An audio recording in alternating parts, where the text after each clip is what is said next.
قدام انتوا الاثنين واخدها واروح لغايه اهلها.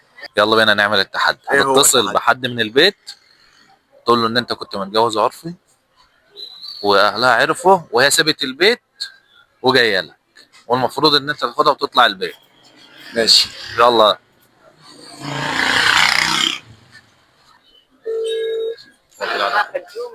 تيتا عاملة ايه؟ ايه يا عمري انت اللي عامل ايه؟ الحمد لله. بقول لك في مشكلة كده ايه؟ دلوقتي. أنا كنت متجوز عرفي اه. والبت أمها عرفت وكلام من ده وطردتها من البيت وهي واقفة معايا دلوقتي ومش عارف أعمل ايه. اقول أعمل لك ايه؟ حاجه تعمل ايه؟ هاتها وتعالى لي. وبعد كده؟ افرح قدام انتوا الاثنين. ده هو ده الحل اللي عندك يعني؟ لا، ده انا افرح قدام انتوا الاثنين واخدها واروح لغايه اهلها. ما هو أهلها طردوها لما عرفوا إن هي عاملة كده ودلوقتي هي واقفة معايا وقاعدة تعيط زي ما يكون لبستها كده. ماشي.